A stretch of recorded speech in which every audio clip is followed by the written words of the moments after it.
Buenas tardes a todas y todos. Hola, ¿qué tal? Buenos días, buenas tardes, exacto, depende de donde nos estén viendo. Bueno, me da mucho gusto saludarles. Yo soy Pablo Ferri, soy reportero del diario El País y lector del libro de Benjamin Smith, The Dope. Por eso estamos reunidos esta mañana o esta tarde hoy aquí. Muchas gracias a Noria Research por organizar este panel. Muchas gracias a los panelistas por acompañarnos esta hora y media que vamos a estar platicando. Luego les presento a todos y les doy los detalles de la trayectoria de cada uno, por supuesto. Pero ahora, antes querría empezar presentando a Ben. Ben, a quien tuve el gusto de conocer hace varias semanas, de leer su libro a lo largo de otras tantas semanas, porque es largo, exhaustivo y detallista como pocos. Él es historiador, es especialista en historia de México, aunque tengo entendido que durante algún tiempo lidió con historia de Inglaterra de hace no sé cuántos siglos, lo cual creo que no la trajo demasiado y por eso se cambió algo más atractivo. Es profesor de historia en la Universidad de Warwick en Inglaterra y además es miembro del programa Noria para México y América Central. No solo ha escrito de Dope, de hecho de Dope es el último de varios libros que o ha escrito o ha coordinado acerca de la política mexicana en los años posteriores a la Revolución y de la historia de la violencia en el país. Creo que la convocatoria ha tenido bastante éxito porque me están llegando bastantes mensajes de WhatsApp ahorita de gente que no puede entrar. Ahorita vamos a ver si lo podemos solucionar. Y además teniendo en cuenta que ahorita, como hemos estado comentando, los últimos 20 minutos se juega la Alemania-Inglaterra, cosa que a los alemanes, como sabe Ben, le dan exactamente igual, pero a los ingleses pues les parece, suponemos, bastante importante. Les seguiremos dando el avance del partido si pasa algo importante. Igual no ocurre nada importante. Si tenemos en cuenta lo que pasó ayer, probablemente sí. Pero bueno, no me entretengo más. Voy a darle la palabra a Román Lequeur. Él es la cabeza pensante de Noria. Él está en Francia ahora, si yo no estoy mal. Es doctor en Ciencias Políticas por la Universidad de la Sorbona y coordinador del programa Noria para México y América Central. Román ha realizado varios años de investigación acerca de las dinámicas de violencia en Michoacán y Guerrero. Yo he tenido el gusto de conocerle hace bien poco tiempo, pero creo que va a ser una relación de largo alcance, como nos gusta decir ahora. Estos eufemismos que utilizamos los periodistas desde hace un tiempo, porque al final la capacidad que han tenido para desarrollar el programa de Noria estos últimos 2 años ha sido impresionante y bueno, ya le dejo hablar a él. Él va a presentar un poco, luego explico mejor la dinámica, va a presentar el trabajo de Ben, luego vamos a irnos directamente con Ben, luego presentaremos a los panelistas y mantendremos más tarde un diálogo con ellos. Así que sin más, Román, ¿qué tal? Buenos días. Gracias, Pablo. Buenas tardes, buenos días a todas y todos. Gracias, Ben, por estar. Catalina, Gema, Carlos y Claudio. Es un gusto poder estar acá con ustedes presentando el trabajo de Ben. Nomás un punto logístico. Normalmente ya está todo funcionando a través de la página Facebook también para la gente que se quiera conectar por allá. No voy a hablar mucho tiempo porque no le quiero quitar ni la palabra a Ben ni la posibilidad de comentar a las y los invitados. Nomás decirles que realmente es un grandísimo gusto poder presentar el trabajo de Ben, este libro en particular y la trayectoria de Ben en general, con el cual llevo varios años trabajando y aprendiendo sobre todo. Realmente el trabajo de Ben sobre la historia mexicana, las dinámicas de violencia, las dinámicas políticas, la historia cultural, son para mí una de las herramientas fundamentales de mi doctorado, de mi investigación, pero creo que en la fuerza del trabajo de Ben y algo que se nota mucho en este libro, es de hecho poder hablar con varios públicos, no únicamente estar hablando con un público académico, sino que pues Ben tiene ese talento extraño de poder tratar temas académicos, pero llevarlos a un público mucho más amplio, gracias creo, a una excelente escritura, ¿no? O sea, una capacidad de contar historias complejas, antiguas o más recientes, en un tono y en un formato entretenido que no le quita absolutamente nada a la calidad y a la importancia, ¿no? En este caso, a mí me parece que el ejercicio que estamos haciendo hoy va muy de la mano de algo que nos importa desde Noria, pero que obviamente es un interés mucho más compartido, que es darle cada vez más espacio a las y los historiadores fuera del ámbito académico por la importancia que tienen estos debates, aunque no necesariamente nos demos cuenta al día a día en el debate público en México sobre los temas de violencia, ¿no? En este caso es de hecho ser capaces de debatir, discutir, hacer dialogar, hacer decirle más a la historia contemporánea de las dinámicas de violencia en México para entender mejor lo que está pasando hoy, ¿no? Creo que es algo, suena muy cliché decirlo así, pero realmente es importante. Y creo que el libro The Dope, y Ben me imagino que lo mencionará, algún día llegará en español, porque me imagino que es una de las grandes preguntas públicas también, y por eso también lo estamos presentando en español hoy, porque por el momento existe únicamente en inglés. Este libro creo que aporta claves de lectura, ¿no? Herramientas de lectura, herramientas para el debate público, la comprensión pública de lo que está pasando hoy en México, a través de una lectura crítica, en el sentido obviamente positivo de la palabra, muy argumentada, con fuentes absolutamente increíbles en ciertos casos, que de nuevo nos permiten salir de los mitos, quizás, que hay alrededor de todo lo que vemos todos los días sobre la violencia en México, para argumentar mejor, para entender mejor y para documentar mejor. Y en ese aspecto creo que el libro es una obra fundamental, y ojalá salga obviamente rápido en español, estoy seguro de que va a ser el caso, para de nuevo tener periodos históricos, tener herramientas, tener claves de lectura nuevas, ¿no? No nuevas necesariamente en el sentido de inédito, a pesar de que gran parte del libro realmente aporta fuentes inéditas al debate, lo cual es una riqueza pues, increíble tanto para la academia como para el debate público, pero de nuevo en la forma de analizarlas, en la forma de presentarlas y de contarlas a un público aún más amplio, ¿no?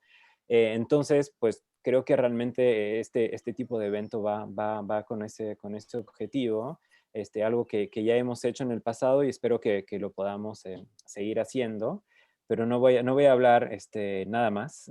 Le voy a dejar la palabra a Ben para que nos presente el libro. De nuevo, felicidades, Ben, por el trabajo. Sé que fue un esfuerzo importante durante los últimos años. Lo que vemos es un gran resultado, así que muchísimas felicidades y ojalá lo puedas presentar en muchísimas audiencias, porque sí es un tema súper importante. Muchísimas gracias y adelante, Ben, para tu presentación.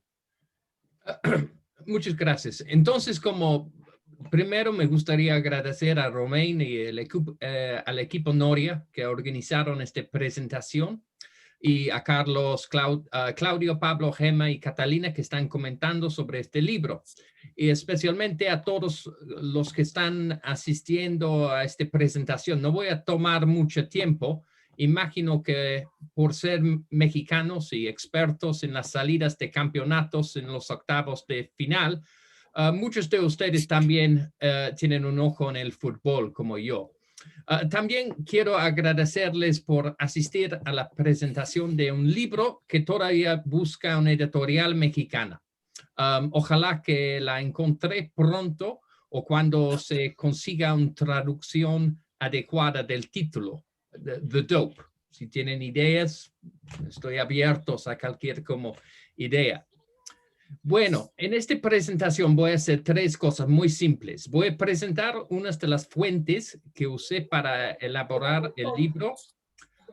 Voy a introducir unas de sus conclusiones de la obra y voy a discutir por qué decidí escribirlo, no como un libro académico, pero como un libro de, ¿cómo se llama en inglés? True crime.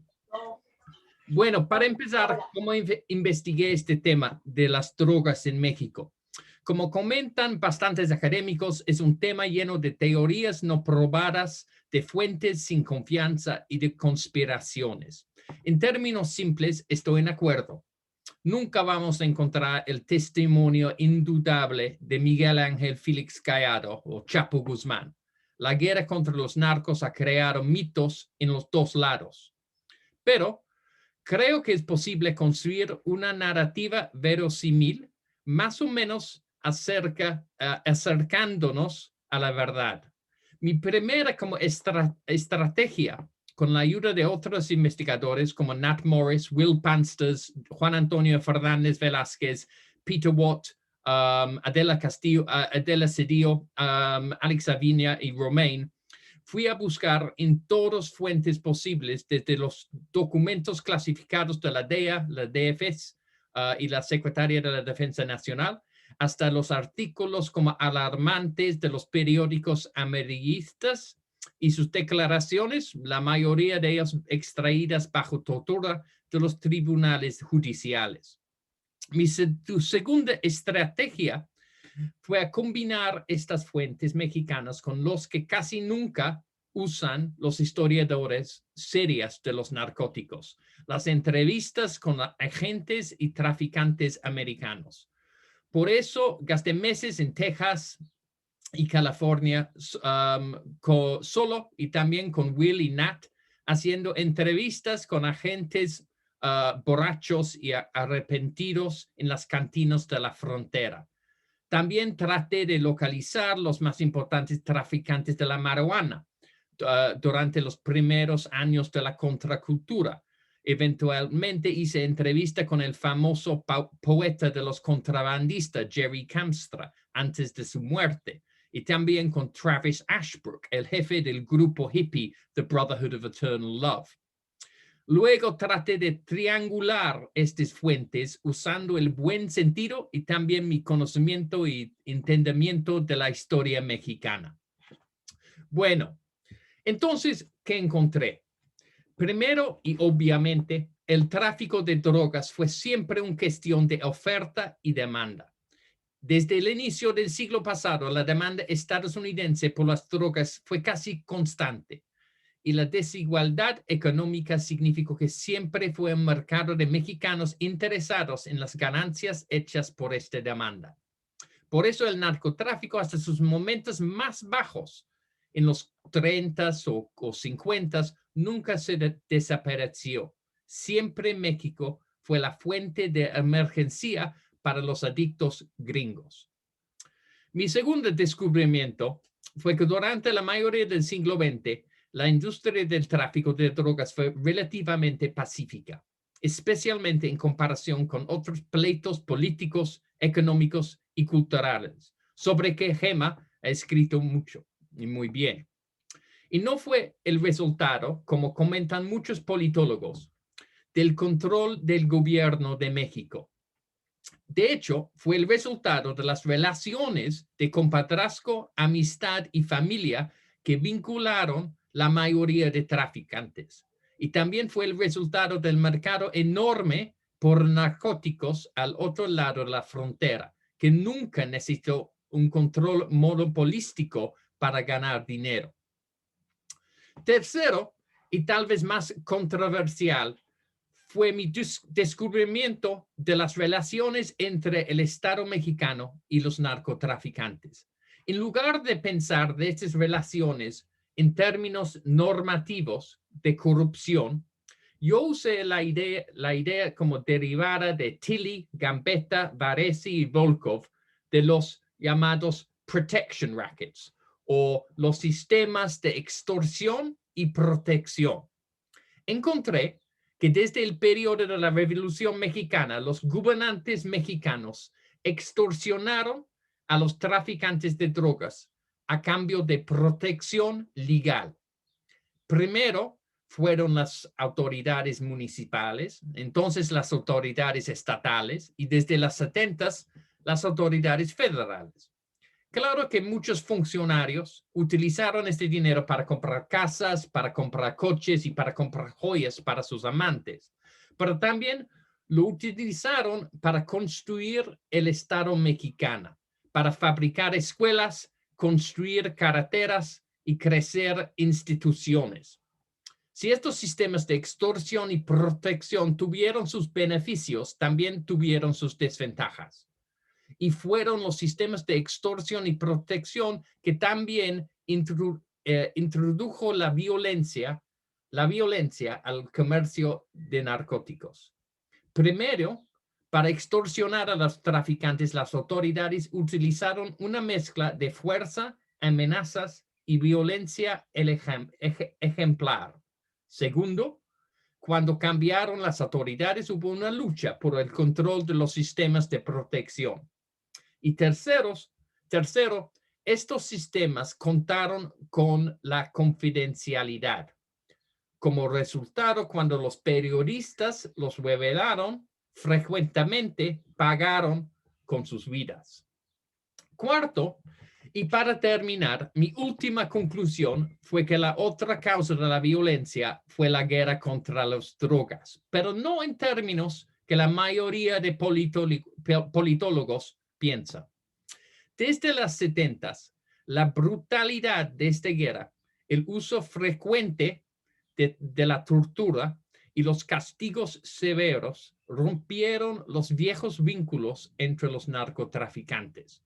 Y por temor y para salvar sus propias vidas y fortunas, muchos traicionaron sus aliados. Fue y es todavía el secreto sucio de esta guerra. Los agentes antinarcóticos crean las divisiones entre los narcos y los carteles a propósito. Ellos causan la violencia y los narcos se traicionan el uno al otro para sobrevivir. La DEA y sus aliados mexicanos es el monstruo ensangrentado. El Chapo es solamente otro soplón. Bueno, pues, para terminar, yo no tengo tiempo, pero quise decir, porque traté de escribir este libro como un libro de género, de true crime, francamente por causas muy simples, para que lo lean los gringos. Porque si es una obra académico, no van a leerlo. Es un tema que yo creo es súper importante para las relaciones entre los americanos y los mexicanos. Y para el futuro de los dos países. Muchas gracias. Bueno, gracias, Ben. Les presento ahora a nuestros panelistas. Tenemos con nosotros esta mañana en México a Claudio Lobnitz. Él es profesor de antropología por la Universidad de Columbia y además uno de los más reconocidos antropólogos e intelectuales de América Latina. Tiene muchos libros, tiene mucha obra publicada y quizá entre ellos destacan Idea de la muerte en México del año 2005, El regreso del camarada Ricardo Flores Magón de 2015 o Nuestra América, Utopía y persistencia de una familia judía del año 2018. Actualmente es profesor, como decía, en la Universidad de Columbia. En 2006, la Fundación Alexander von Humboldt lo distinguió con su galardón más importante e ingresó al Colegio Nacional, además, en marzo de 2021, o sea, hace unos meses. Está también con nosotros Gemma Clope Santamaría. Ella es profesora asistente en Historia Latinoamericana por la Universidad de Loyola, en Chicago. Su trabajo ha sido recompensado con varios premios. Se enfoca en temáticas de violencia, justicia y vigilantismo en México y América Central. Gemma acaba de publicar, y lo tengo en mi mesita de noche, en mi buró para leer, In the Vortex of Violence, Lynching, Extra-Legal Justice and the State in Post-Revolutionary Mexico. Lo publicó en la Universidad de California. Me contaba Gemma el otro día, además, que para mi sorpresa, ¿no?, la cantidad de filtros de fact-checking en la publicación de libros académicos en Estados Unidos es alucinante. Por lo menos yo no lo conocía. Bueno, en fin. También está con nosotros Catalina Pérez Correa, vieja conocida y amiga y compinche en proyectos en los últimos años. Ella es profesora e investigadora de la División de Estudios Jurídicos del CIDE. Es una de las especialistas más reconocidas en México en temas de procuración de justicia, no solo en México y en América Latina, en temas de procuración de justicia y funcionamiento del sistema de justicia penal en el país, en México, temas de políticas de drogas, evidentemente, en América Latina, entre muchas otras de sus especialidades. Ella ha publicado decenas de artículos académicos, informes, quizá uno de los más célebres o de los que siempre le preguntan, y seguro que ya estaría de acuerdo conmigo, es por el famoso índice de letalidad, ¿no?, con que actúan los cuerpos de seguridad en México. Bueno, y además de todo esto, ella es columnista en el diario El Universal de México. Y además, por último, tenemos con nosotros a Carlos Pérez Ricart. Carlos es profesor investigador de la División de Estudios Internacionales del CIDE. La investigación de Carlos se enfoca sobre todo en el comercio de armas, política de drogas, crimen organizado y seguridad en la relación entre México y Estados Unidos. Es además frecuente colaborador en medios de comunicación nacionales e internacionales y así, además, consultor en temas de seguridad y justicia. Su más reciente publicación es el libro Gun Trafficking and Violence from the Global Network to the Local Security Challenge, publicado en Oxford en 2021 este año. Además, sé, porque lo he leído, que Carlos ha especializado mucho en entender digamos, la actuación de la DEA y de los agentes antinarcóticos en México desde que han actuado aquí hace ya décadas, ¿no? Entonces, bueno, sin extenderme más, yo quiero dar la palabra a Claudio. Cada uno va a tener unos cuantos minutos para comentar el libro de Ben y las lecturas que hayan sacado de ello. Así que si quieres, Claudio, por favor, cuando consideres. Bueno, muchas gracias. Muchas gracias, Román, Pablo, por la invitación, y es para mí pues un gran placer y gusto conocer a Benjamin Smith, a quien, cuyo trabajo conocía muy bien, pero a quien no había conocido en persona, y haber tenido el pretexto de esta presentación para leer el libro que empecé anteayer y que terminé anoche, y que es realmente un gran libro, y es ya, me parece, una fuente absolutamente indispensable para cualquier discusión sobre este tema en México. Entonces, felicidades primero que nada, Ben, por un trabajo realmente extraordinario. Me parece una de las cualidades del libro, me parece que es el cambio, la relación entre la presentación y análisis detenido de anécdotas que están escogidas con mucha mano izquierda, buen conocimiento de causa, de modo que nos van paseando de un espacio a otro, vamos moviéndonos del Triángulo Dorado a Nuevo Laredo, a Michoacán, Acapulco, la Ciudad de México, a través de estas anécdotas, y al mismo tiempo va engarzándose la historia que se va desarrollando y que está resuelta con una gran consistencia analítica.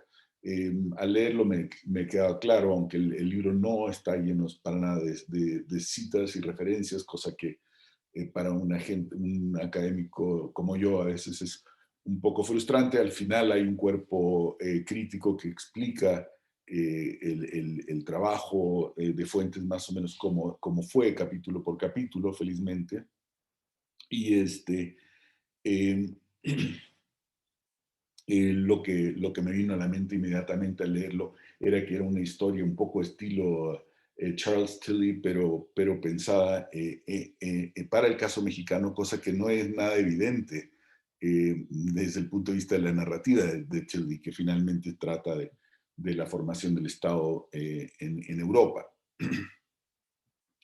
Bueno, el arco, desde el punto de vista analítico, el arco que describe el libro se centra sobre todo en la historia de la protección. En ese sentido es un libro muy al estilo de Chuck Tilly.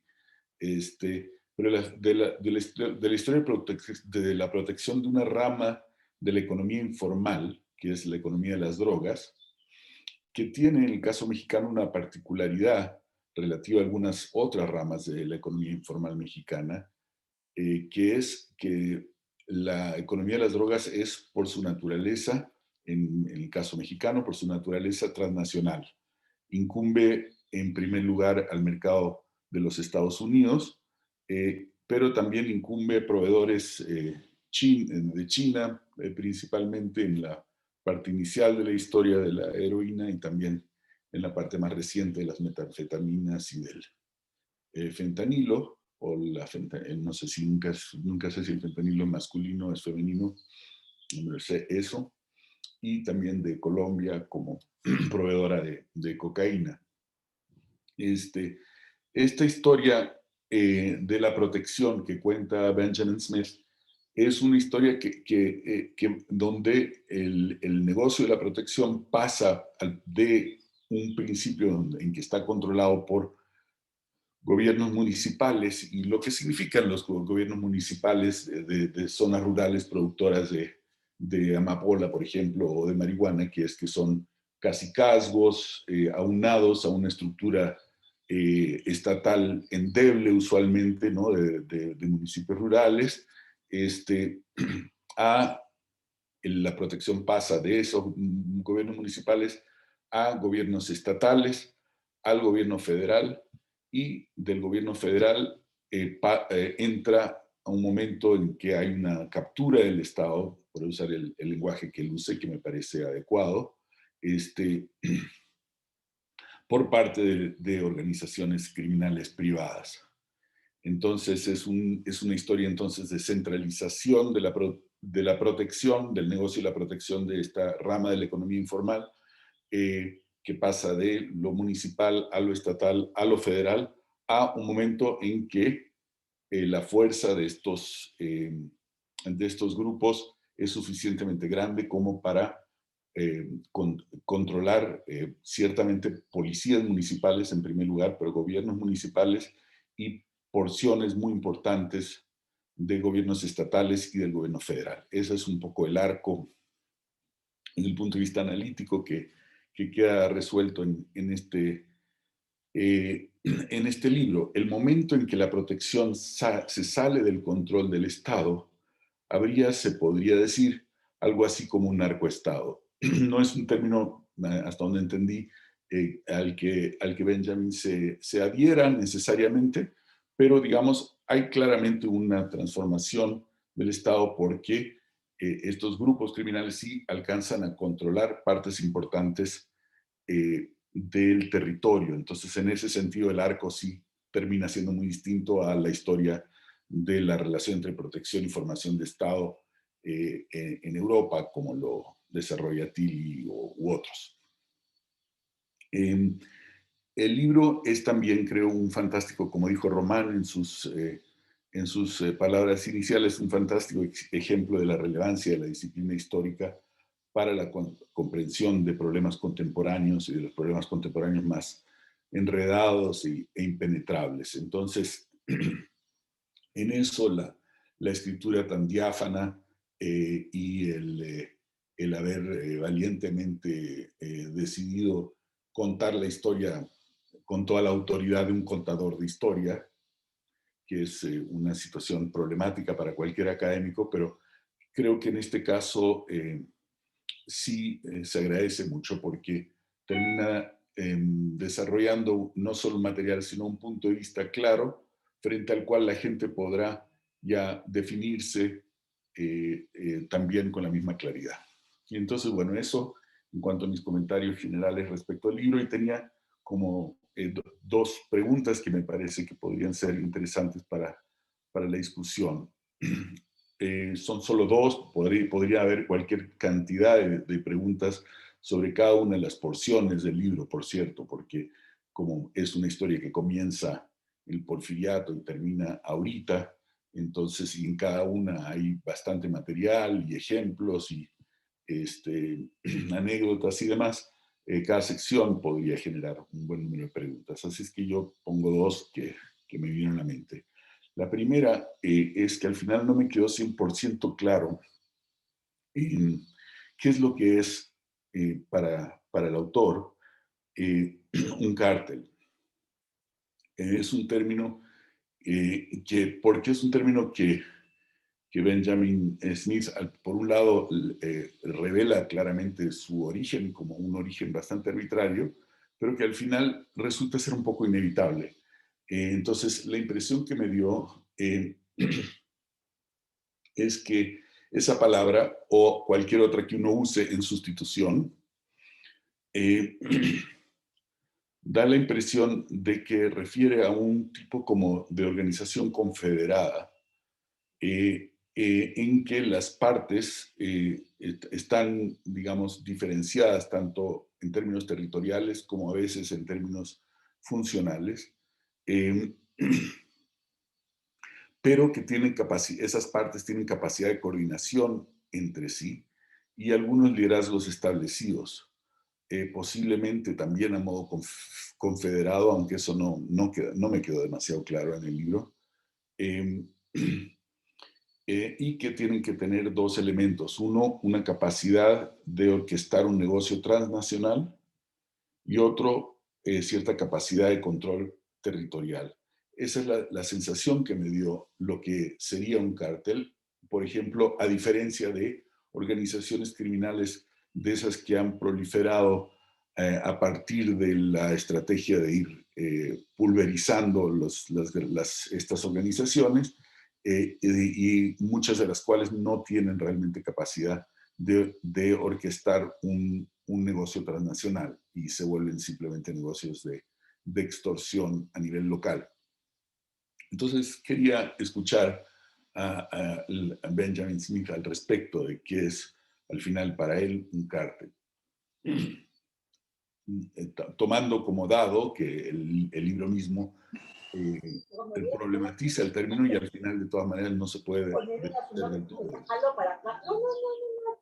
Y la segunda pregunta tiene que ver con la economía de las drogas. Me pareció un tema un poco...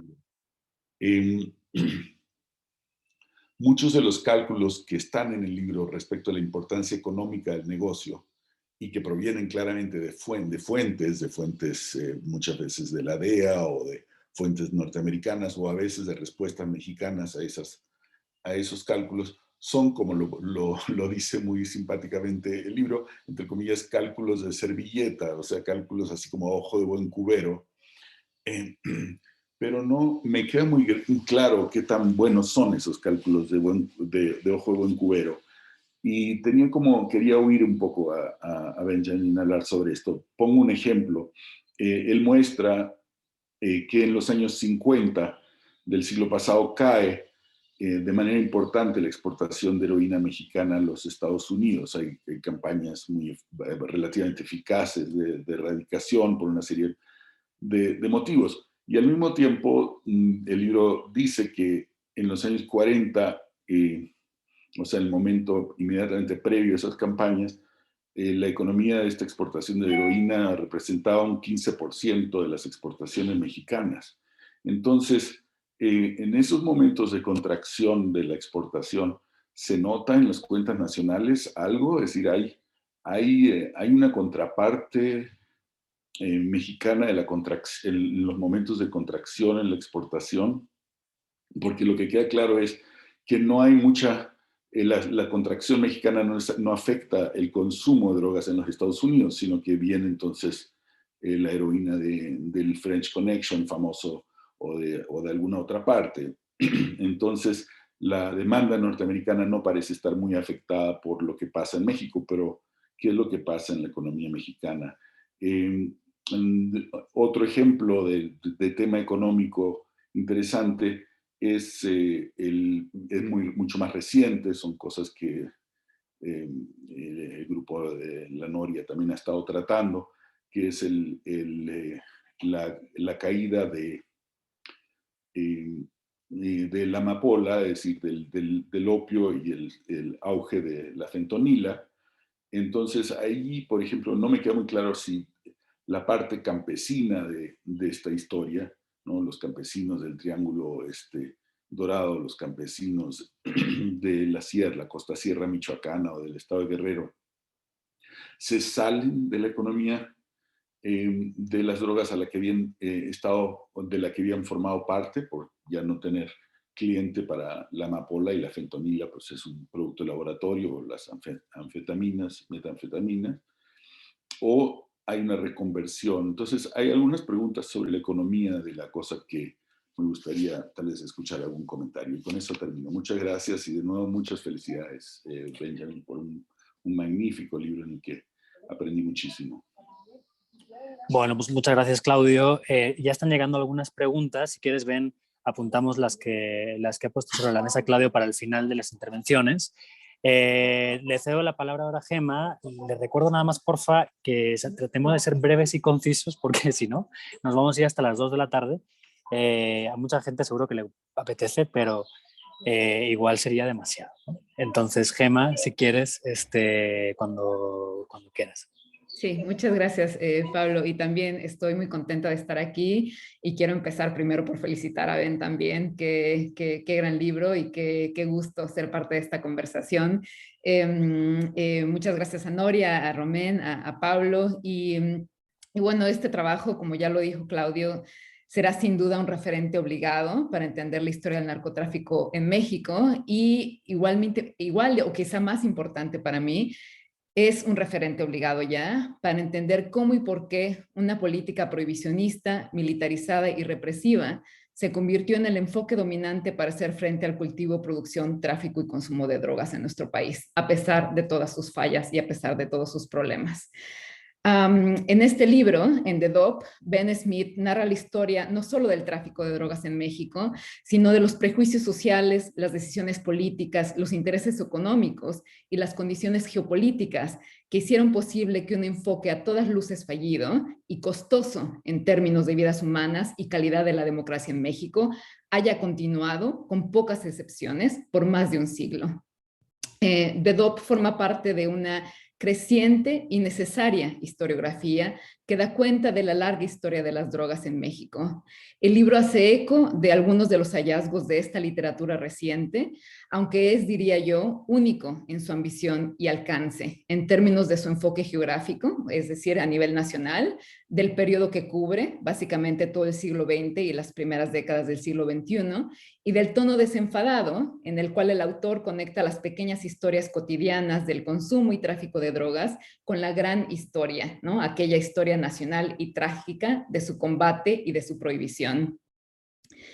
Entre otras cosas, el libro confirma que lejos de ser una mera imposición de Estados Unidos, la guerra contra las drogas obedece a causas domésticas, incluidos prejuicios raciales, intereses político-institucionales y dinámicas económicas.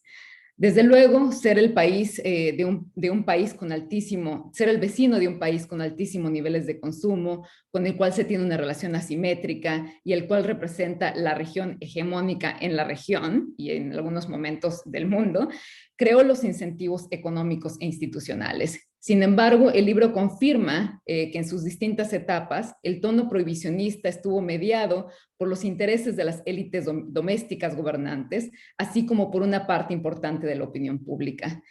El libro demuestra, además, que la violencia vinculada al narcotráfico no está predeterminada, que no es inevitable, sino el resultado de decisiones políticas. Esta violencia ha sido instrumental para el mantenimiento de formas de control político y social, tanto a nivel regional como a nivel federal. De ahí que, aunque erradas y contraproducentes en términos de su impacto en el consumo y en el tráfico, estas políticas prohibicionistas hayan persistido a lo largo de distintas etapas. El libro muestra, además, que esta violencia no es nueva, aunque sí emerge con mucha mayor intensidad a partir de las últimas décadas del siglo XX, a raíz de la transformación en el poder e influencia de estos grupos involucrados en el tráfico de drogas, y más importante aún, que ya lo decía Claudio, en el sistema de protección selectiva y extractiva de estos grupos por parte de élites políticas y agentes de seguridad. De hecho, para el autor, tanto la prohibición como los cambios en estos sistemas de protección selectiva son, en última instancia, los principales predictores de los picos de violencia en México, ¿no? Y eso me parece que es muy importante subrayar, que Ben demuestra que, a pesar de que la prensa, la atención pública estaba y está todavía centrada en los narcos o los criminales, han sido en realidad los actores estatales los principales responsables de la producción de la violencia vinculada al narcotráfico en México. Además de los actores estatales, Ben expone el papel central de las farmacéuticas y de los médicos en facilitar el acceso y la disponibilidad de las drogas. Discute además cómo agentes en Estados Unidos participaron y sostuvieron sistemas de corrupción y protección selectiva que fueron necesarios para que el tráfico se mantuviera constante, aún durante los esfuerzos más coordinados y prohibicionistas entre ambos países. Es decir, la corrupción no se termina, obviamente, del lado de la frontera en México. En este sentido, el autor da cuenta de cómo los actores que usualmente discutimos como actores legales o como los buenos de esta historia han estado realmente al centro de la violencia extralegal que caracteriza el tráfico de drogas en México. Esas son mis impresiones generales y ahora quisiera, al igual que Claudio, plantear algunas preguntas para nuestra conversación y obviamente, Ben, puedes elegir la que quieras o incluso pues las dejamos nada más al aire para seguir pensando con este libro, porque este libro va a dar para muchísimas más conversaciones y espero que esta sea la primera de muchas otras. La primera es quizás que el libro da cuenta de una transformación en la escala y la organización de los grupos dedicados al tráfico de drogas. Y me preguntaba si pudieras hablar más un poco del papel de la cartelización, este término que Natalia Mendoza ha utilizado, y cómo esto se ve en distintas regiones del país. O sea, ¿a qué se debe esta transformación de organizaciones más o menos familiares, con lazos de cacicazgo político, a organizaciones de carácter más predatorio, ¿no? O sea, además de los incentivos económicos y los cambios en la política de drogas que mencionas, me pregunto, por ejemplo, cuál es el papel de la migración en esta transformación. La segunda es, ¿por qué el consumo ha permanecido aparentemente bajo un nivel constante o controlado en México? ¿No? O sea, quizás uno de los como common sense o el sentido común del tema que tu libro no desafía necesariamente es que el consumo en Estados Unidos es mucho más importante que el consumo en México. ¿Por qué? ¿Es el prejuicio, el control, el que son otras drogas las que se consumen en México? Todo lo anterior, ¿no? O sea, esa es una de las preguntas que también con la cual me quedé. El tercero es quizás algo para entender la historia del presente en México, y es ¿por qué el apoyo al enfoque prohibicionista? No ya por parte de las élites gobernantes, que como decía, este sistema de protección selectiva fue instrumental para el sistema político, sino más bien en la población misma, o sea, entre la opinión pública. ¿Por qué continúa este apoyo? Aparentemente algo está cambiando, ¿no? Con las decisiones en torno a la marihuana, pero en general parece seguir beneficiándose esta mirada prohibicionista en México. Y finalmente una pregunta nada más. Tu libro es obviamente una historia sobre México, pero también es inevitable pensar en la región andina, ¿no? O sea, ¿en qué nos dice esta historia como de otros países? Y bueno, en esto quizás la pregunta es nada más, ¿qué de esta historia es particularmente mexicano? O sea, claramente la vecindad con Estados Unidos hace que esta historia sea peculiar. La revolución en México y el sistema postrevolucionario también es peculiar a México.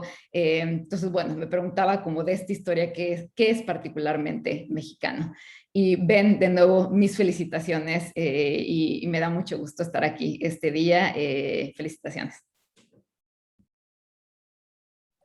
Gracias, Gema. Le doy la palabra a Carlos Pérez Ricard. Gracias, Pablo, y muchas gracias, Román, por la invitación. Ben, qué bueno que estás aquí. Gema, Claudio, Catalina. Como tengo solamente 5 o 6 minutos, voy a intentar plasmar 5 o 6 ideas cada una por minuto. Realmente no voy a tardar más que una idea por minuto. Y voy a querer contrastar el libro de Ben con el resto de la bibliografía que he escrito sobre historia del narcotráfico en México y señalar en estos 5 o 6 puntos por qué el libro de Ben es especial. Primer punto. En una bibliografía o historiografía dominada por una atención desmedida, realmente desmedida, al periodo posterior a 1969 o 1985, el libro de Ben realmente pone gran parte de su atención, 3/4 partes del libro, en el periodo anterior a 1960. Es decir, los primeros 6 capítulos están dedicados al periodo de 1910, 1940, lo cual es absolutamente inédito en libros parecidos. Tengo en mente, por ejemplo, el de Astorga. De 1940 a 1960 dedica otros 5 capítulos y 4 capítulos más dedicados al periodo de 1960-1975. Realmente el libro de Ben es un recuento histórico, en particular de periodos que han sido bien poquito estudiados. Es decir, hasta ahora no había absolutamente nada alrededor de lo sucedido entre 1950 y 1970. Los libros de historia del tráfico en México pasaban, como por arte de magia, de 1948, de 1949 a 1970. El periodo de los años 50 y el periodo de los 60 realmente era terra incógnita para la Academia Mexicana y estadounidense. Segundo punto, en una bibliografía dominada por el entendimiento del Estado mexicano como todopoderoso, infinito, eficaz, imperecedero, el Estado mexicano que muestra Ben Smith en su obra es todo menos eso. Se trata de un Estado fragmentado, de un Estado débil y sobre todo, y puntualizo, un Estado contradictorio. ¿Qué es esto? Es un Estado, al menos el Estado que narra Ben en ese libro, es un Estado en cuyos actores e instituciones pelean constantemente por el dominio del tráfico de drogas. el estado de Ben es un estado contra sí mismo.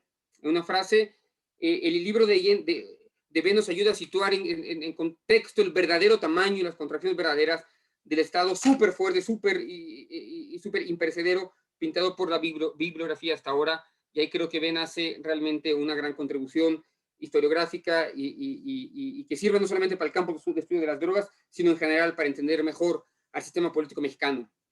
Tercer punto, también en una bibliografía dominada por personajes tipo Chapo Guzmán o Mayo, el libro de Ben rescata perfiles de los que sabíamos bien poquito, perfiles de narcotraficantes de los que sabíamos muy poco, Pedro Avilés, Max Kosman, por ejemplo, Ignacia Jasso, etcétera, etcétera, etcétera. El libro de Ben presenta, si no la biografía absoluta de estos personajes, sí la semblanza definitiva de personajes como Pedro Avilés. No me imagino que una obra siguiente vaya a tener más o mejor información que la que apunta ya Ben con respecto a alguien como Pedro Avilés o como Max Kosman. Yo sé que para rastrear al personaje de Max Kosman, un traficante de medio pelo de los años 40, Ben visto 12 o 15 archivos, contactó a la familia de esta gente, todo lo que se puede saber sobre ellos ya está en este libro y eso lo hace particularmente impresionante.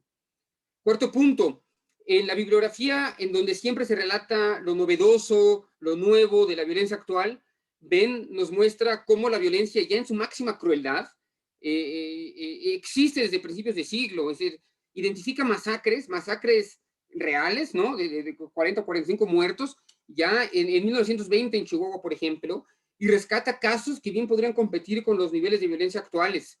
Por ejemplo, el caso de Culiacán en 1986, en donde nos dice que la violencia en ese año fue de 150 personas por cada 100,000 habitantes. Y no es el único caso, todo el tiempo nos está recordando las continuidades y rupturas que hay entre la violencia actual y la violencia pasada. Quinto punto, en una bibliografía caracterizada por su aridez, porque es realmente árida, y yo no quiero criticar a nadie aquí, pero pienso en Drogas sin Fronteras de Luis Astorga, un libro muy difícil de leer, un gran libro, pero muy difícil de leer. Ben Smith se presenta como un estupendo narrador, ¿no? Yo no sé si tomó alguna clase de escritura creativa, cómo lo hizo, pero las técnicas narrativas de Ben deben ser analizadas aquí como algo más que una nota al pie. La forma que tiene Ben para mezclar anécdotas, ideas, hipótesis, argumentos, semblanzas, sin perder el hilo es impresionante. Con cualquier capítulo empieza narrando a un personaje particular, a un chino aquí, a un sinaloense acá, describe su personalidad con muy poquitas palabras, con muy poquitos adjetivos, luego narra una historia más amplia y luego es capaz de volver al personaje. Los personajes sintetizan historias más amplias, son metáforas, las ciudades son territorios más amplios y los personajes metáforas más amplias. Mi último punto, en una disciplina, la historia, Ben es historiador, con muy poco interés interdisciplinar, el libro de Ben también muestra un interés inédito, realmente inédito, en la economía, en la ciencia política. Estoy seguro, porque el libro lo transmite, que Ben leyó todo, absolutamente todo lo que se ha escrito en los últimos 10 años en México sobre crimen organizado. Toda su obra recupera realmente los hallazgos más importantes hasta ahora y realmente dialoga con esa literatura. Por último párrafo, últimos 30 segundos. Por último, quiero realmente referir a un aspecto ya no de la obra de Ben, sino de la personalidad y la ética como académico de Ben Smith. Yo no he conocido a nadie tan desinteresado, tan generoso como Ben en sus fuentes, en compartir sus fuentes, en sus conversaciones y en sus ideas. Estoy seguro que de su investigación y generosidad vendrán otros libros, que aunque firmados por otros, por sus discípulos o por sus colegas, y que serán de alguna u otra forma también el trabajo de Ben. En esos casos, esos libros, los artículos, que aunque no vayan a estar firmados por Ben, como se suele decir, los errores serán de esos autores, pero los aciertos serán de Ben Smith. Así que muchas gracias, Ben, y muchas felicidades por tu libro. Bueno, gracias, Carlos. Catalina. Muchas gracias, Pablo. Gracias, Román, por la invitación. Gracias a Noria.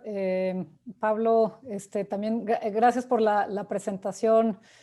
Pablo y yo hemos platicado mucho y hemos pedido mucha información del ejército y bueno, hemos padecido, así que ojalá después nos puedas compartir tu experiencia también en términos de los archivos de la Sedena, Ben, que es también una parte importante, la obtención de toda esta información que acá presentas. Pues yo también me uno a las felicitaciones, es un trabajo muy ambicioso, muy bien escrito.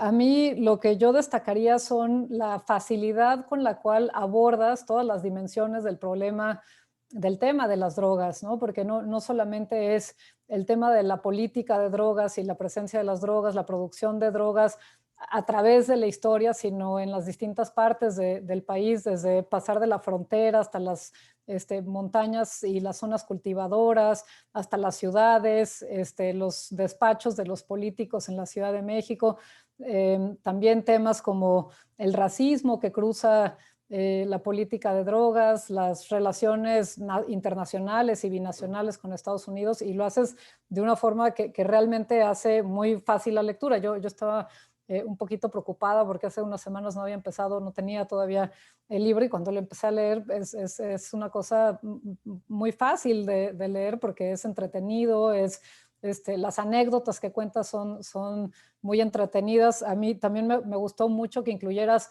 a personajes femeninos en toda esta historia, que muchas veces la política de drogas es una historia de los hombres, los personajes principales son hombres, y que hayas incluido personajes mujeres, desde químicas que están ahí trabajando hasta gente que participa en las organizaciones criminales. Me pareció bien interesante conocer estos personajes de quienes yo no había escuchado.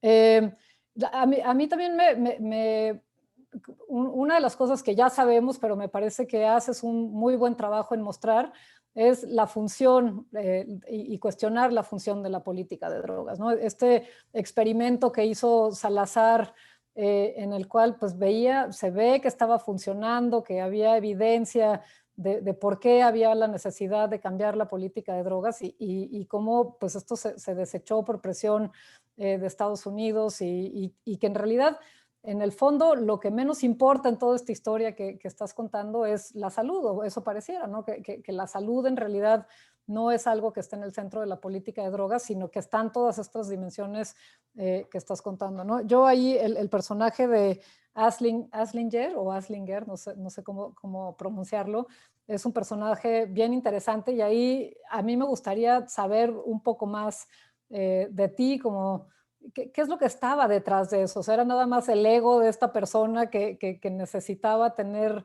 los reflectores en sí? ¿Qué más hay detrás de todo ese periodo histórico? Si pudieras, bueno, yo me quedé con mucha curiosidad saber qué está detrás de todo ese necesidad de demanda hacia México y el reforzamiento de la prohibición. Y luego también algo que escuchaba la conferencia de Claudio hace unos días, hablando del papel del Estado, y eso es algo que me pareció bien interesante a lo largo de tu libro, ¿no?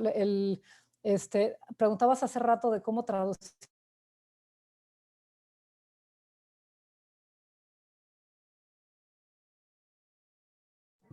Creo que se dejó de escuchar a Catalina, no sé si soy solo yo. Aquí, o... no, aquí ya volví. Está un poco inestable mi internet, lo siento, pero Ben, decía yo, preguntabas cómo se traduce dope. Yo le preguntaba al Claudio cómo se traduce racket, porque racket es una palabra que tampoco existe como tal en español, ¿no? Y entonces decías sistemas de corrupción, sistemas de negocio, no queda bien claro, ¿no? Pero dentro de esta palabra del racket está el Estado y la función del Estado, que cómo va participando, pero formando estos rackets, ¿no? El negocio de la corrupción. Me parece bien interesante la historia que cuentas, y yo no lo había pensado así, de cómo pasa de nivel municipal a nivel estatal, finalmente a nivel federal, pero se sigue moviendo en estas dimensiones. Y yo ahí me parece que hay muchas cosas aún que explorar de cómo estos sistemas se generan y se crean y van cambiando, ¿no? Y juegan en estas dimensiones de lo municipal a lo federal. Pero también está otra parte que es la función del Estado en sí mismo, ¿no? De regular el negocio ilícito, de la policía también con la función que cumple la policía en gestionar estos negocios criminales. Y entonces, bueno, yo ahí lo que quería también era pues pedirte tu reflexión acerca de cómo ha cambiado la función del Estado. Obviamente es una pregunta gigantesca, ¿no? Pero ¿cómo ha cambiado la función del Estado en esta historia que cuentas? porque no es lo mismo la función que tenía el Estado en la política de drogas al principio que comienzas, que ya al final, en el cual pareciera que es simplemente ejercer violencia. Digo, siempre está la violencia presente por parte del Estado, pero hay una función ahí que va cambiando, pero que al mismo tiempo permanece. Y entonces quería oír tu reflexión acerca de cuál es la función del Estado, porque además siempre pensamos la política de drogas como la función que se ejerce a través de la policía, y sin duda está presente la policía y cómo van cambiando las fuerzas de seguridad que están participando, pero también los políticos, los gobernantes que están participando en distintas formas. Entonces, yo lo que quería saber era si nos puedes dar un poco tu reflexión acerca del Estado mismo mexicano y cómo ha ido fortaleciéndose o debilitándose frente a esto que es la política de drogas y la presencia de los grupos de delincuencia organizada, ¿no? Que a veces se fortalece por la presencia de los grupos de delincuencia organizada, pero a veces se debilita. No sé, me parece que ahí hay muchas reflexiones pendientes. Tengo muchas más preguntas, pero sé que estamos cortos de tiempo. Si hay después posibilidad, me encantaría poder seguirte haciendo preguntas. Muchas felicidades de nuevo por el trabajo. Bueno, gracias Catalina, muchas gracias a todos. Antes de dar paso a las preguntas, y creo que el primero en responder y en tomar la palabra después va a ser Ben, por alusiones evidentemente, porque todos los panelistas han dejado ahí sus preguntas sobre la mesa. Quería hacer un par de apuntes simplemente porque me parecían interesantes, más sobre todo por el tipo de conmemoraciones que hemos estado haciendo o que hemos podido leer estos días, ¿no? Yo no sé, supongo que todos o buena parte de los panelistas y otros tantos de las personas que están escuchando y viéndonos conocen la serie de Wire. Yo la estoy reviendo estos días un poco por morbo para ver si me sigue pareciendo tan buena como me pareció. Y el otro día estaba viendo un capítulo de la temporada 1, a ver si alguien se acuerda de esta escena. Están 3 detectives platicando en la comisaría y están hablando de su trabajo. Una de ellas, la detective Kima, critica a los otros 2 porque entienden la guerra contra las drogas como un cúmulo de casos de brutalidad policial, ¿no? Y entonces uno de los otros 2, el detective Carver, dice: oye chica, ni siquiera puedes llamar a esta mierda guerra. ¿Por qué? Pregunta el tercero, que se llama Eric, que es como el descerebrado de los 3. Y entonces el otro contesta: porque las guerras terminan, ¿no? Y es digo, no descubre nada nuevo. Sabemos que la guerra contra el narco, bueno, son décadas y décadas de situación que no acaban. Y yo me preguntaba cuando lo veía el otro día, digo, caray, ¿cómo se verá esto en el futuro, asumiendo que habrá un futuro en el que la guerra contra las drogas, el paradigma de política punitiva contra las drogas se acabe? ¿Cómo veremos todas estas décadas, no? Y no sé, me puse a mirar cuánto tiempo había durado la prohibición, o sea, cuánto tiempo estuvo vigente la ley Volstead en Estados Unidos, y eran solo 14 años, ¿no? Y supongo que ahora cualquiera que lo piense le parecerá extrañísimo que durante 14 años la bebida estuviera prohibida en Estados Unidos, ¿no? Y que pese a eso, pues bueno, se generaran, como se producen alrededor de cualquier economía ilegal, cantidad de negocios, ¿no? No solo en la elaboración, sino en el transporte, etcétera.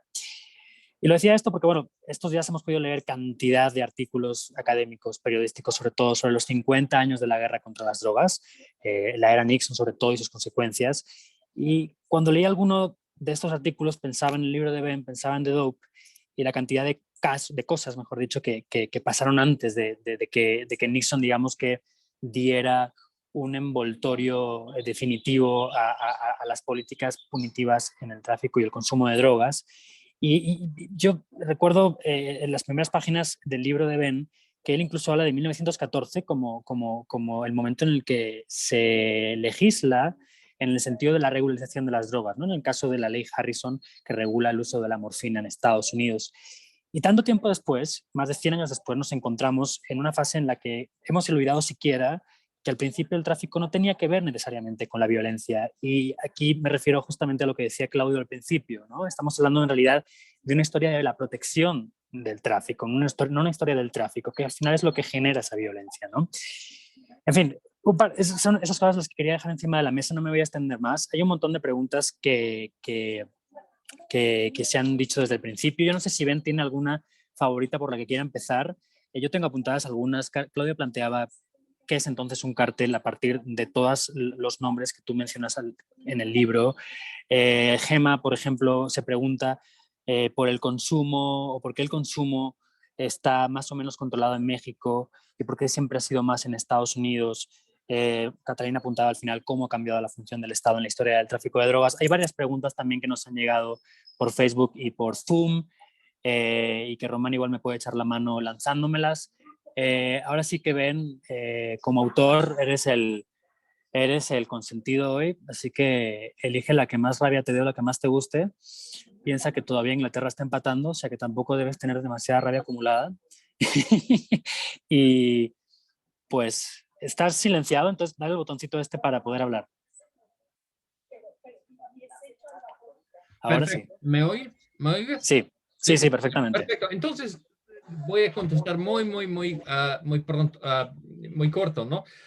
Entonces, como sobre carteles, estoy más o menos en acuerdo con Johan Grillo sobre eso, ¿no? Entonces, el concepto del cartel es una creación de la DEA durante los 80s para describir como estos grupos, redes, francamente, autónomos de narcotraficantes en Colombia y entonces en México durante el final de los 80s. Entonces, durante los primeros como 10 años de la existencia de estos cárteles, no fueron cárteles, no trataron de controlar como espacio, territorio, nada de eso. Entonces fueron nada más redes de narcotraficantes que estaban cambiando como drogas por dinero.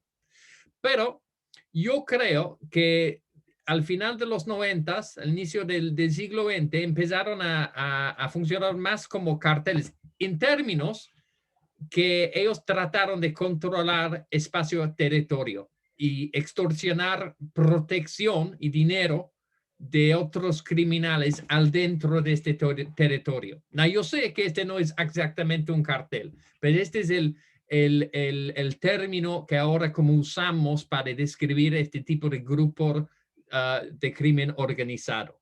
Entonces, es un poco complicado, ¿no? Yo sé que es una creación de la DEA, de guerra contra los narcos, pero ahora como más o menos funciona para describir sobre qué estamos platicando. Sobre por qué México no empezó a usar drogas como los Estados Unidos, yo creo que hay dos cosas que tal vez no pensamos, ¿no? Uno es que sí hubo y todavía hay control, ¿no? De los narcos en México. Por ejemplo, yo estaba en Sinaloa como en 2019 y fue como después de que AMLO llegó al estado. Y todos me dijeron, mis contactos allá, mis amigos, me dijeron, mira, el Mayo dijo, todos los que venden drogas tienen que salir del estado. Vamos a limpiar el estado. Y todos los que siguieron por estupidez, como siguieron a vender drogas, lo mataron. Lo mataron, ¿no? Entonces, en unos estados todavía tiene control de la venta de drogas. No todos ahora, pero sí no lo así. Pero antes fue así.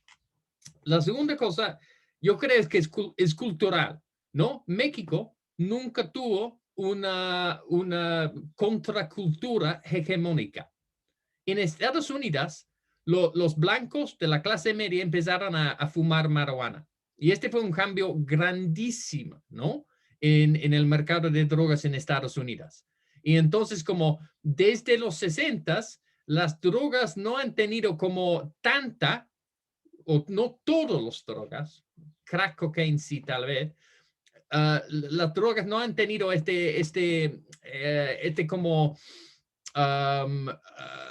estigma como social, ¿no? Como todavía tienen en México. En México, como ustedes todos saben, yo imagino que mi suegra todavía cree que si fumas un pedacito de marihuana vas a matar a tu mamá, ¿no?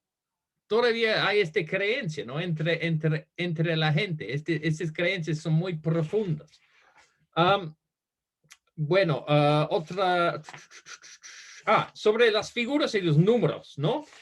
¿Qué pasó cuando hubo como bajada en el mercado de drogas? Más o menos, ¿qué pasa con cualquier bajada en cualquier como boom and bust, ¿no? Entonces, durante el boom, los campesinos gastan su dinero para entrar a la economía de consumo.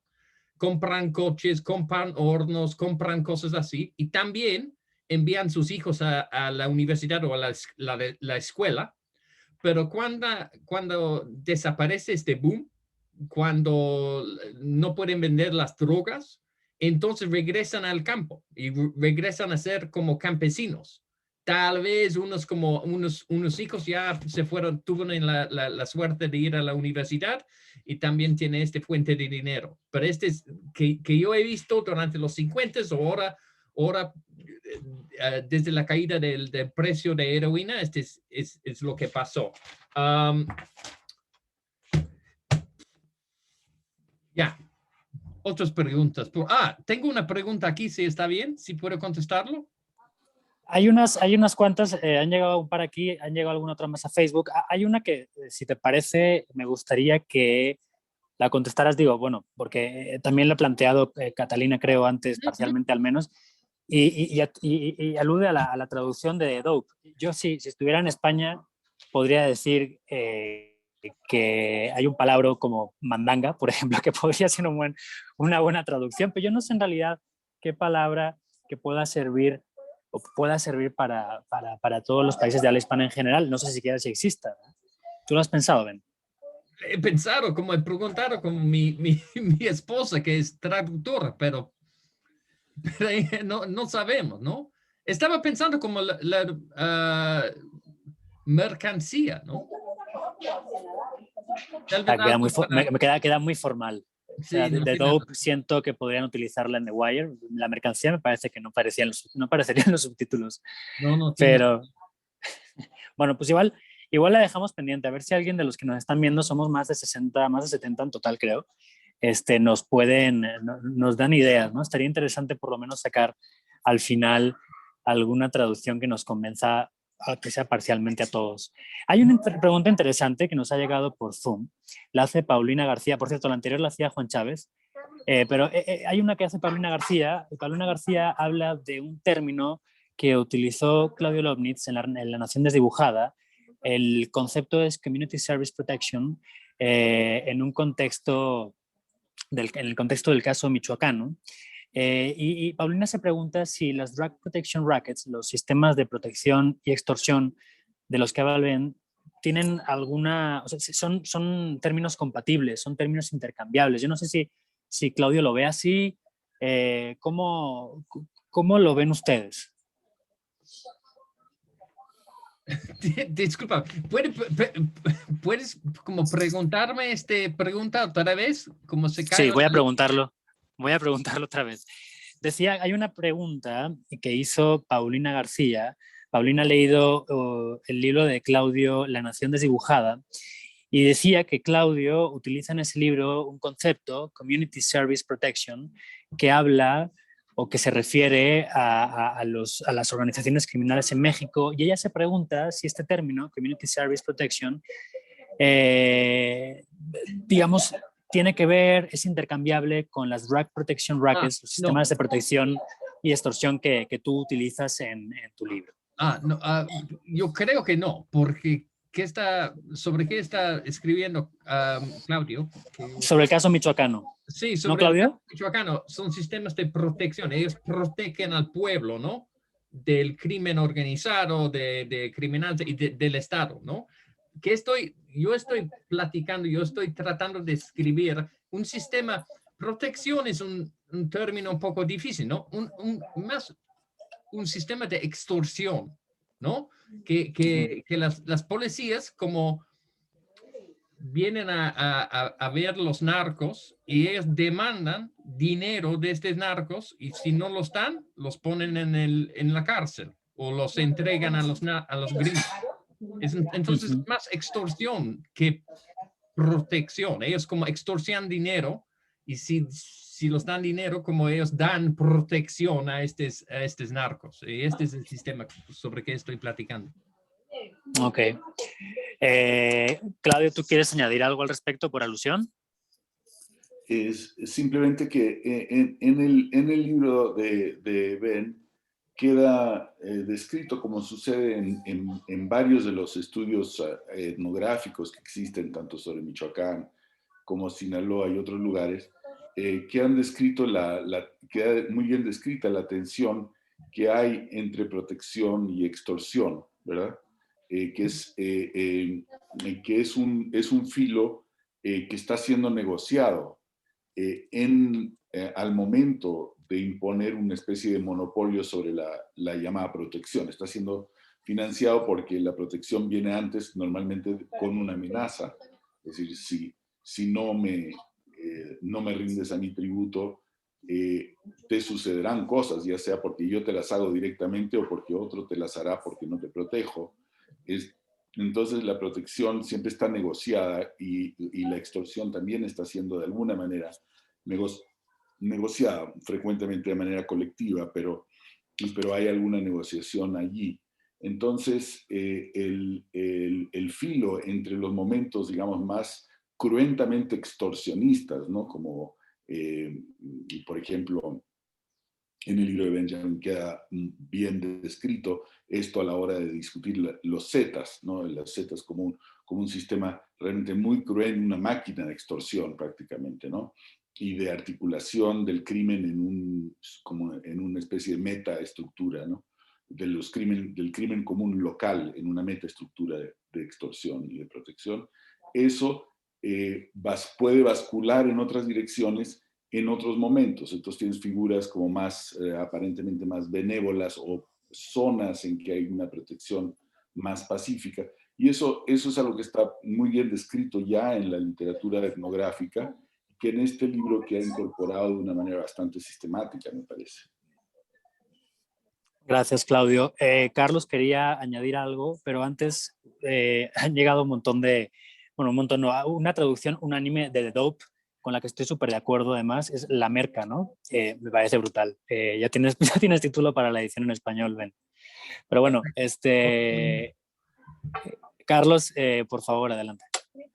Sí, gracias, Pablo. En realidad tengo una pregunta, Ben, donde creo que puede desenvolverse bien, y es, después de haber escrito este libro, Ben, y haber realmente logrado reunir en 350 palabras, en 350 páginas, prácticamente 100 años de historia del narcotráfico en México, a futuros investigadores, a gente que nos está viendo acá o interesados en el tema, ¿dónde ves tú todavía vetas de investigación, áreas donde todavía se puede profundizar, periodos, personajes, territorios? ¿Dónde ves tú que todavía se puede sacar algo nuevo, seguramente en muchos aspectos? Pero después de haber hecho esta revisión, si nos puedes mencionar 2 o 3 temas, personajes o territorios o temas en general, ejes, donde creas que todavía queda mucho por investigar con respecto a la historia del narcotráfico en México. Perfecto. Entonces, como hay 2 cosas, un tema y una época, ¿no? Sobre temas, yo creo que todavía no entendimos qué pasa cuando la DEA empieza a hacer una investigación y cómo exactamente divide los grupos de narcotraficantes entre ellos. Yo leí este libro de Anabel Hernández con mucho interés, El Traidor, y no sé exactamente qué ella explicaba, que ella encontró que la DEA actualmente a propósito dividía a los narcos entre ellos, ¿no? Para que ellos se mataran y no les importa, ¿no? Entonces, como yo traté de entender, por ejemplo, qué pasó en Nuevo Laredo durante el inicio de las 70s, cuando llegaron como los de la DEA, pero también los de la Policía Federal. Y se parece que ellos trataron a propósito a dividir como los grupos de traficantes entre ellos, para que se pelearan juntos, ¿no? Y por eso hubo como un auge de violencia en este lugar. Entonces, yo creo que tenemos que entender, por ejemplo, la búsqueda para Chapo en términos similares. Por ejemplo, como la mayoría de la violencia en como 2011, 2012, fue un pleito, ¿no? Entre los de Beltrán Leiva y los del Chapo. Pero fue una división que probablemente causó como la DEA, ¿no? Entonces, tenemos que entender cómo estas investigaciones cambiaron como lo que está pasando en México, lo que estaba pasando en México. En términos de época, no entendimos todavía qué pasó durante las 90s, ¿no? Por ejemplo, Guillermo Trejo y Sandra leen su libro como buenísimo. Ellos piensan que como este sistema de protección cambiaron a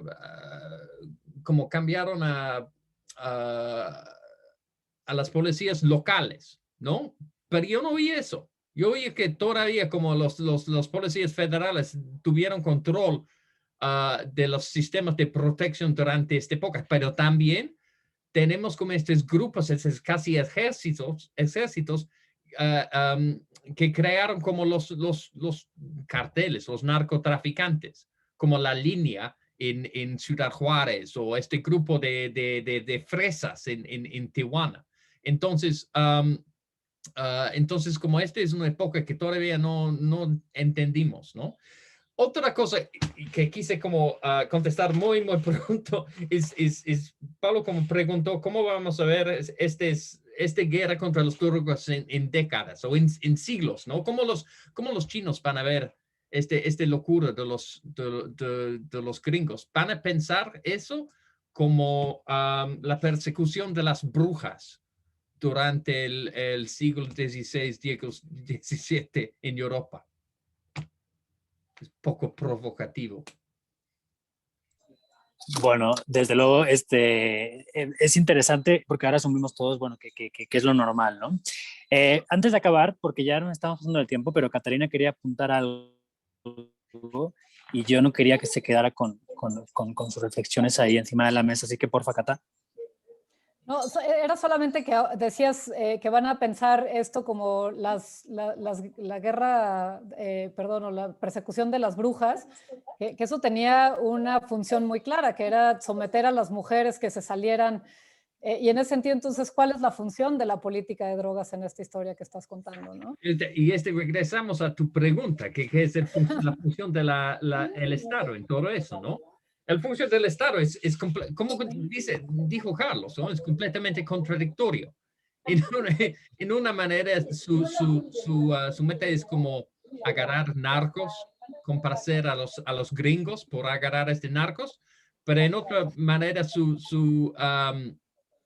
ellos quieren como extorsionar a los narcos para crear más instituciones para capturar a los narcos. Entonces sí, es una contradicción como completa. Entonces, bueno, pues son cantidad de preguntas que se quedan todavía.